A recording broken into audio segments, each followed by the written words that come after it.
and welcome to the Middle East Forum Speaker Webinar Series. I'm Stacey McKenna, and I will be moderating this discussion today. We are pleased to have Dr. Amatzia Baram join us to discuss Iraq in turmoil. What does the future hold?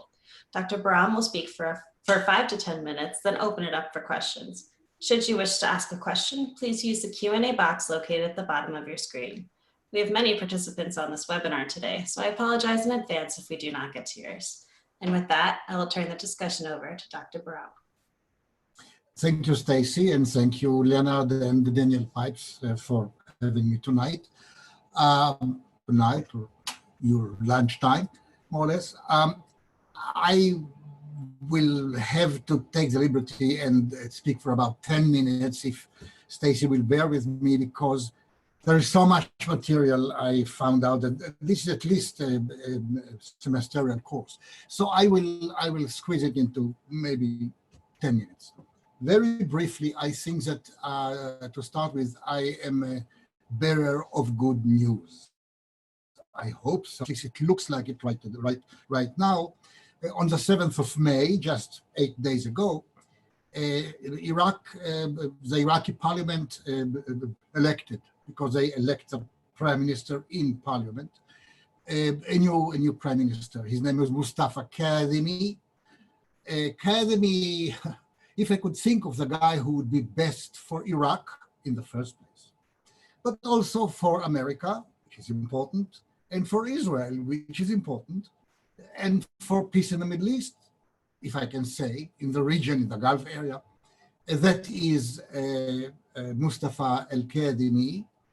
And I'll just tell you two things about him. He was a journalist, very, very effective journalist in the Iraq Memory Foundation, if you know about it, established by my old friend Kanan Makia, which really is some kind of a human rights organization. And then he was a very prominent journalist at Al Monitor, which is a marvelous and excellent magazine, electronic. I read Middle East Forum all the time and Al Monitor all the time. There are two things I read all the time, and I like both extremely well.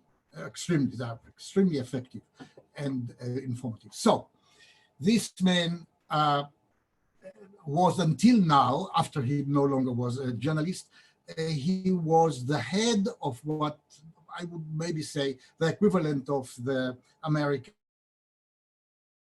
of the US FBI, and he was very good at his job. He had very few enemies.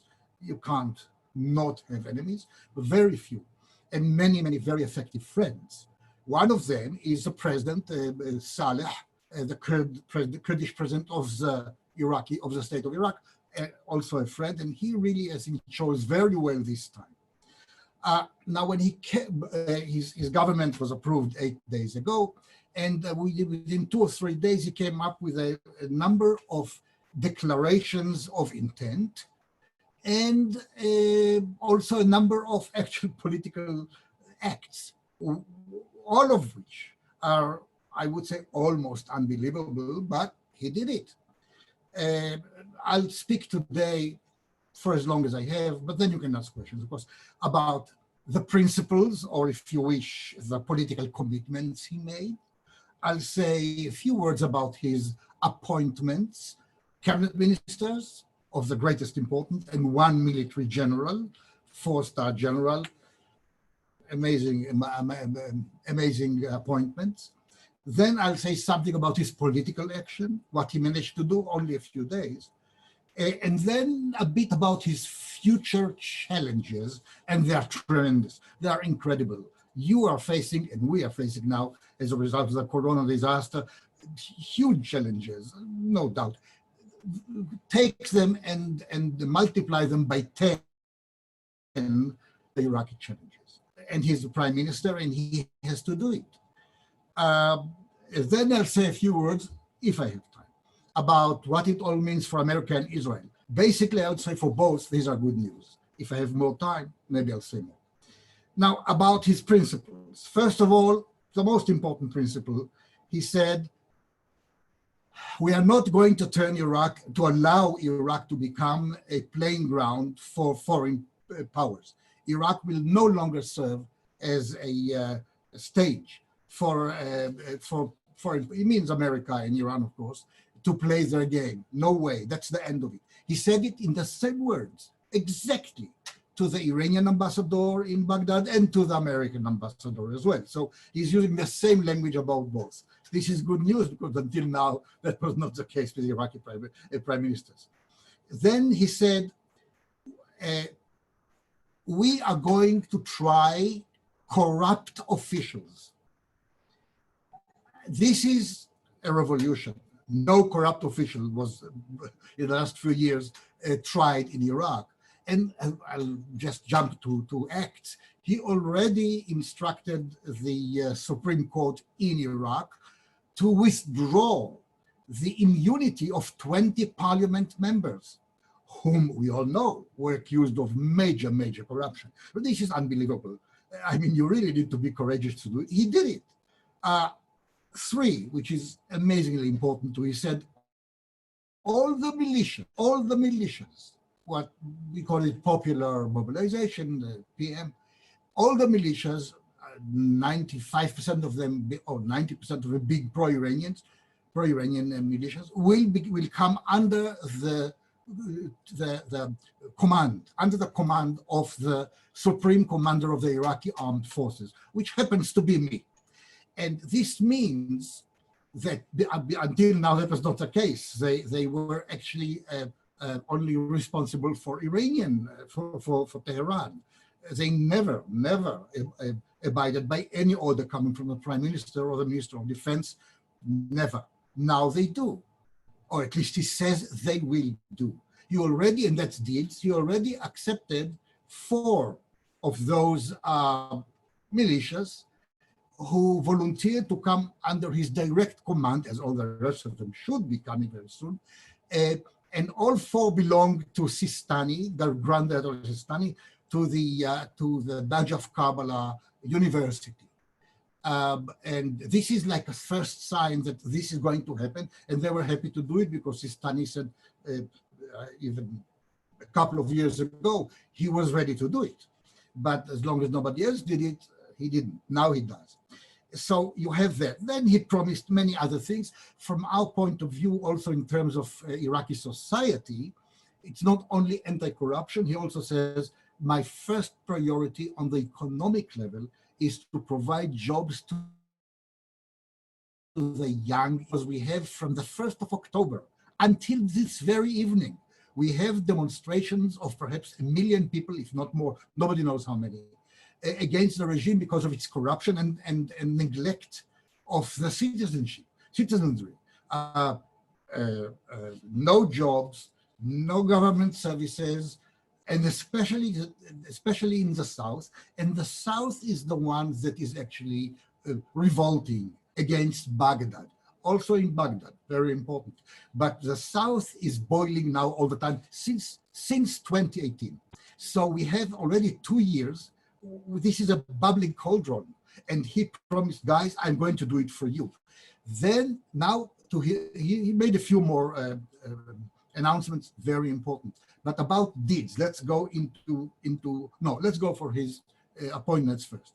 First of all, he himself will be directly the head of all the internal security and intelligence organizations. Very important because he keeps a lot of power. So he's a prime minister and he's the boss of himself as head of this organization, that and that, 4 different organizations.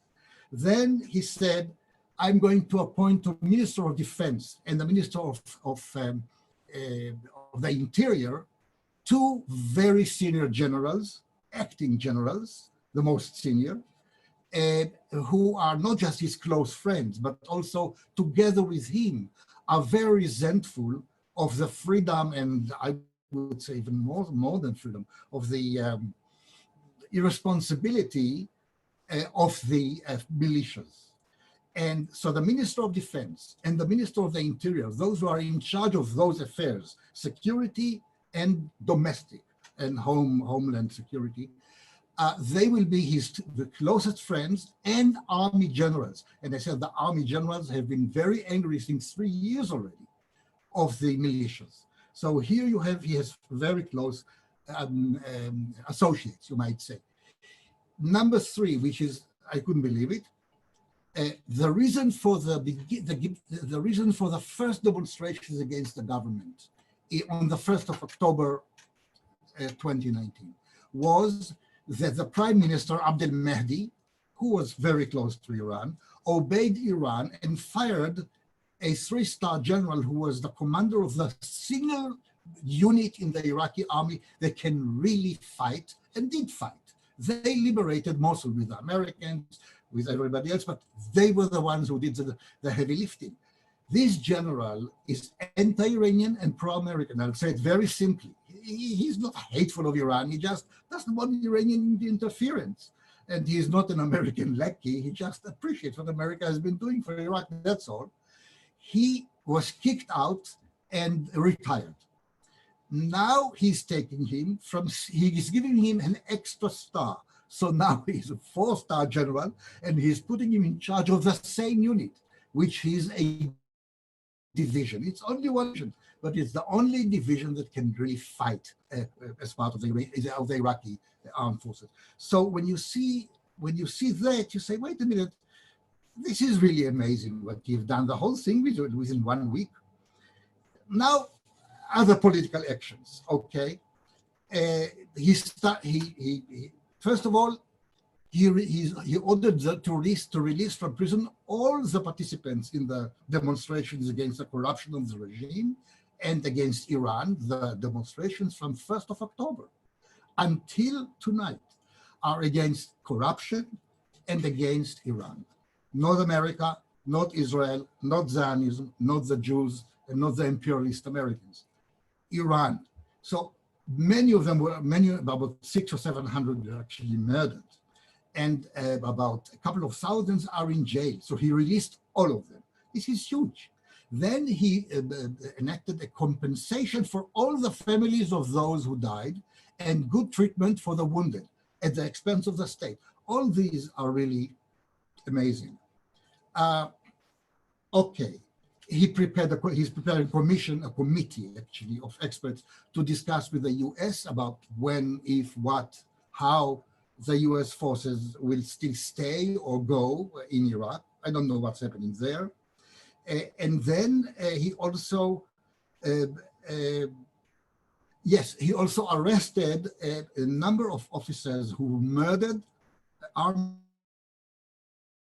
and militia demonstrators. So you can see that in everything he does, he's trying to show the demonstrators, guys, I'm for you, I'm helping you. Okay. Where is Iran in all that? Iran agreed. Iran agreed to his appointment, very nearly willy, but did. Where is Iran here? And here are also good news. I'm not going to tell you that this is something which is going to last for very long, I cannot say.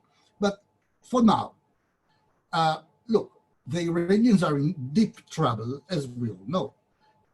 Beginning with the embargo, which to my mind is very helpful to America and very damaging to Iran, and I think it should continue, but that's another issue.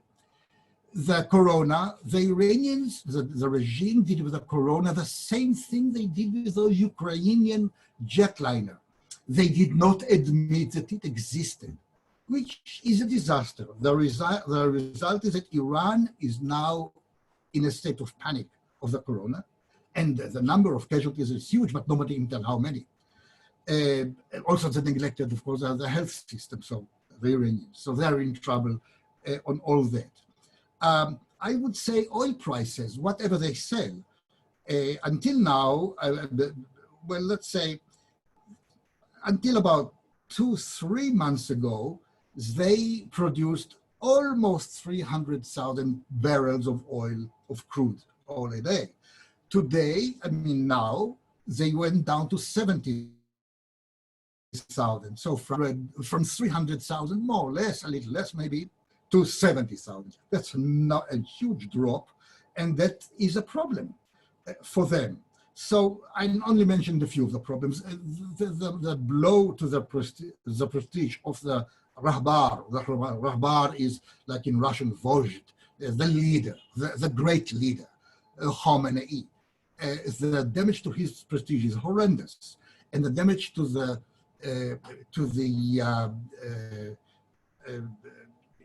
Iranian Islamic Revolutionary Guards is huge as well, because they are in charge of everything there. So IRGC, so they are in trouble, and they simply didn't feel that they are. One more thing, this shouldn't be forgotten. The fact that the US of A decided to assassinate General Soleimani, I know that in America this is a controversial issue. I cannot understand it. There are things in America I understand very well. There are things in America I cannot understand at all. This is one of them. I think that the Americans did the right thing by eliminating the guy. He was really a curse, and I mean a serious curse. It is like you decide not to kill Himmler in World War II. Hitler himself, you can, but of course you couldn't. But if you could assassinate Himmler, why shouldn't you? And so the example is very simple, and to my mind, he was much more effective than Himmler ever was. So I would say it was a good idea. And now the fact is that the control that Iran still has over the pro-Iranian militias in Iraq is going down. It's not vanishing, but it's definitely going down. If you remember, the assassination also killed another guy, Abu Mahdi al-Muhandis, who was I would say the effective chief of the pro-Iranian militias, all of them. They accepted his authority. Now they don't accept anybody's authority. The new one is unsuccessful. And so you see a decline when the new commander of the Jerusalem brigade or division, Al-Quds, who replaced Soleimani, when he came to Baghdad in order to try and mobilize the government, even certainly the militias, the pro-Iranian militias, he failed. He failed completely. He even was humiliated when he asked for an interview with Grand Ayatollah Ali Sistani, who is Marja Taqlid. He is the supreme authority of all the Shiites in the world, much more than Khamenei, the Rahbar of Iran. And it fell flat. Sistani simply refused to see the guy, because Sistani, one of your greatest allies since 2003. I'm not sure you all Americans, policymakers, understand it, but he is your ally because he wants an independent Iraq. He doesn't want American tutelage. He doesn't want Iranian intervention. He's really an Iraqi. So anyway, he was rejected. This new commander of the Jerusalem division. So I would say, and there is a lot of disarray among these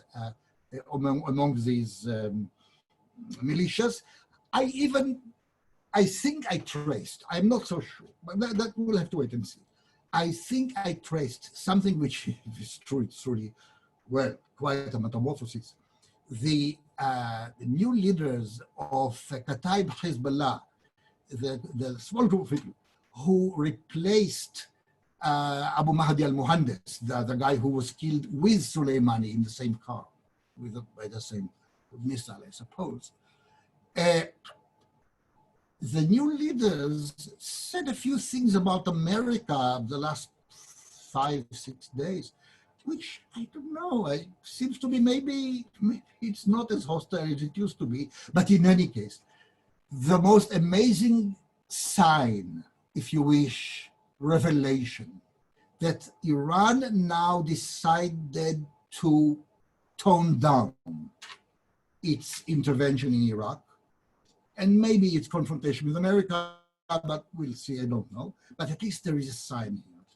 The Rahbar, Khamenei, made a speech 3 days ago, and that was the most amazing speech I've ever heard a radical Shi'i leader making. He said, we for many years neglected Imam Hassan. Imam Hassan was the second Imam of the Shia, before Imam Hussein, who became such a hero and so on. But Imam Hassan was never a hero, because Imam Hassan made a deal with the Umayyads and actually gave up his claim to be the caliph. And he got a lot of money and so on. Shiites were always very ambivalent about him because he never stood up for his principles. He gave up.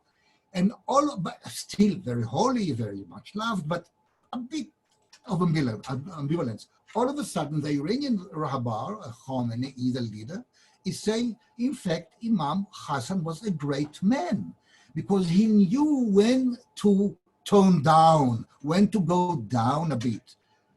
And I heard it that it cannot be. It cannot be, but it happened. So that's where Iran is. I'll end maybe by saying that the political tasks and the economic tasks of the new Prime Minister of Kazemi are horrendous, unbelievable. But with a little help from their friends, and I'm not talking about Iran, I'm talking about America and the Gulf states. The Beatles, I think, well, they were the first, with a little bit of help from my friends, I can get by. It's not easy, it's difficult, everybody's in trouble today in the world, but certainly there is the first time I see a real hope from 2003. So let's hope something will happen. Thank you so much, Dr. Baram. We have quite a few questions coming in. The first one is, with the Prime Minister's strong policies, how long do you think he can survive and last as Prime Minister? How what again? Say it again. How long do you think the Prime Minister will last in his position with all these strong policies?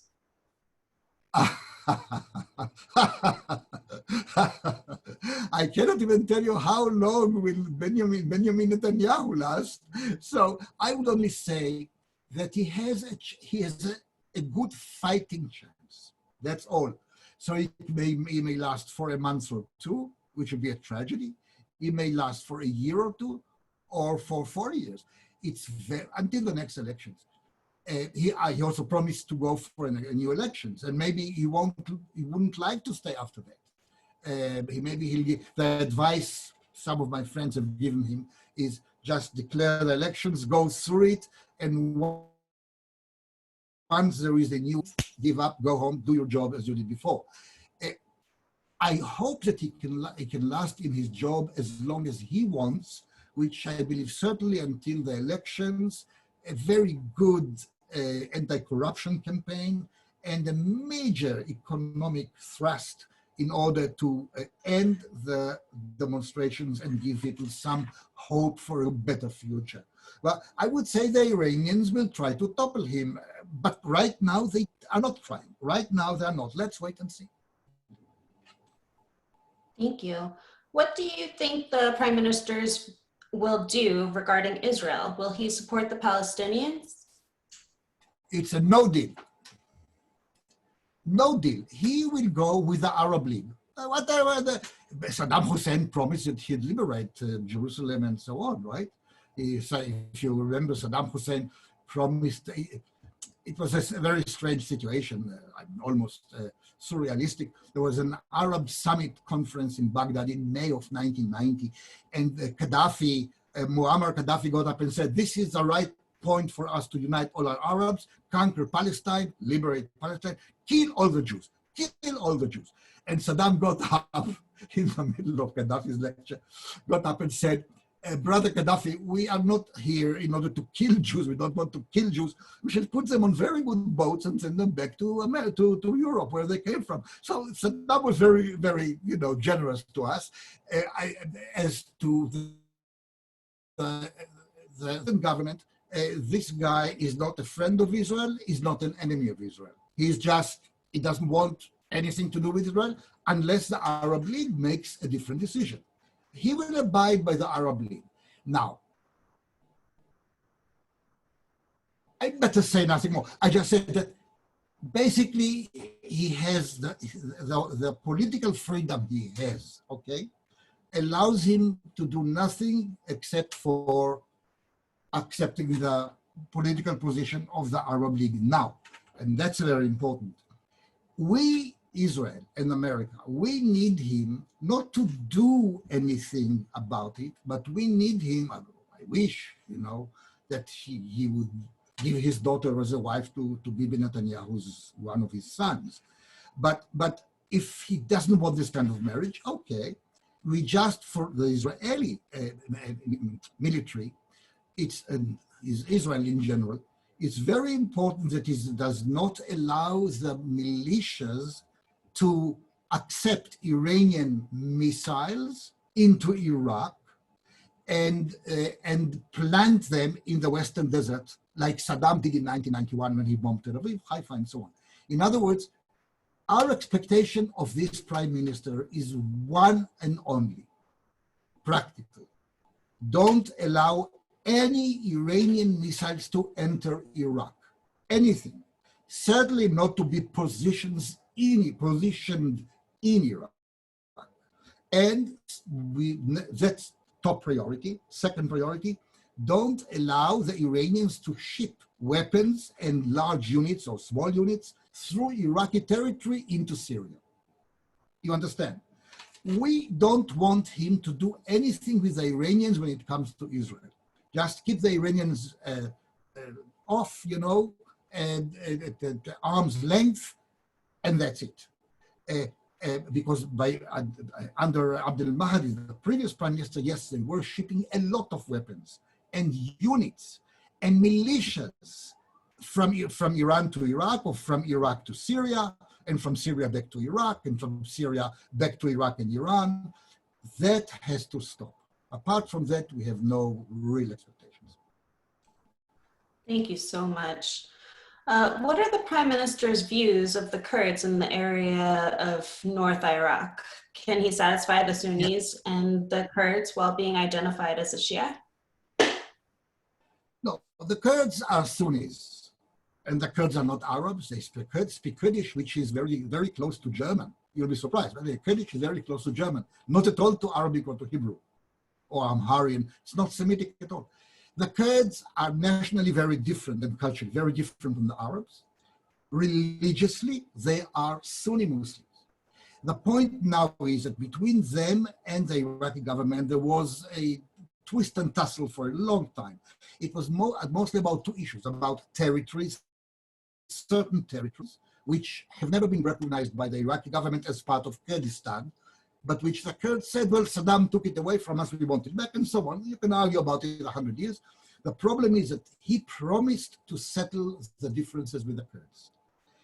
And because there is another, so that's territories.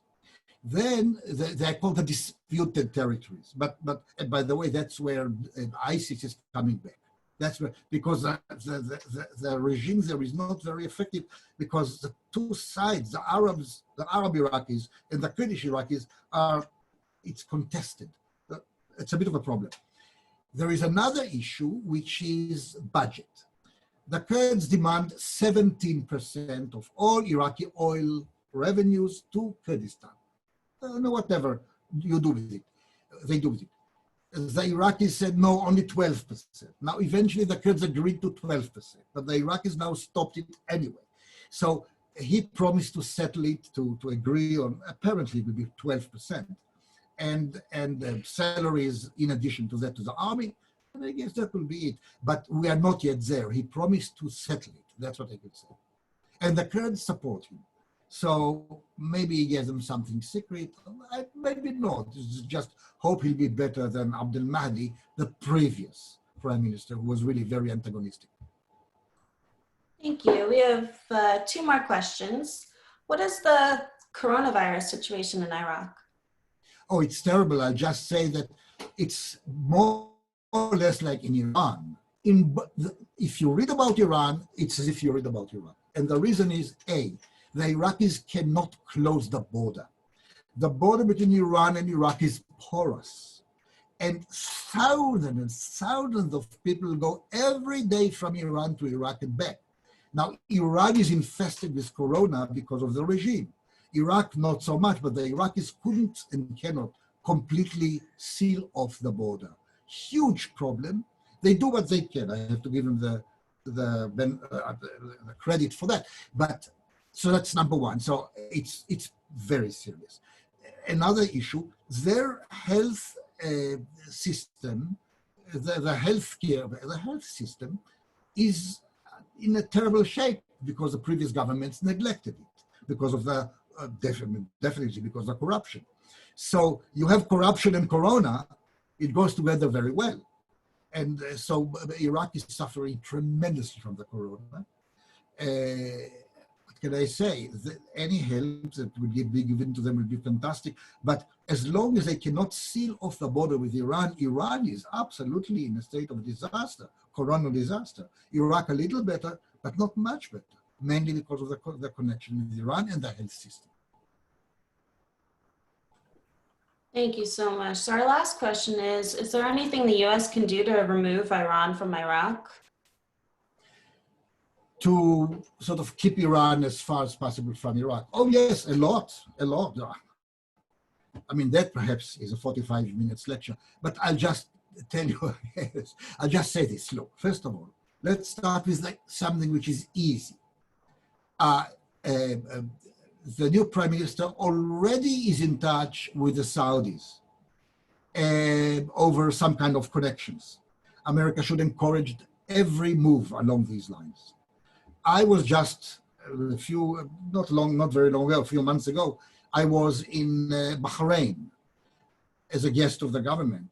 Bahrain is really very worried about Iran because you know that Iran wants to annex Bahrain. It's the only country the Iranians are saying this is a part of Iran, you know. So the Bahrainis are really very worried.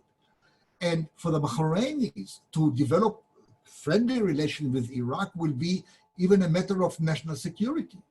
So I would say take the Saudis, take the Bahrainis, add to it the Kuwaitis and the Emirates, and you get such a powerhouse with all the problems of corona. Yes, corona is a problem, but with all these problems, that will really help a lot. America should offer Iraq expertise, not only in military terms, which you have been doing for a long time. Economic, for example, electricity.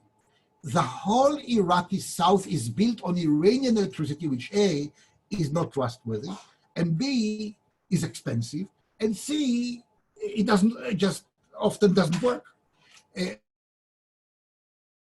But incentive and enough know-how how to build their own system in Iraq will be absolutely independent of Iran. They must do it. America can help a lot. America can help tremendously in Iraq when it comes to health services.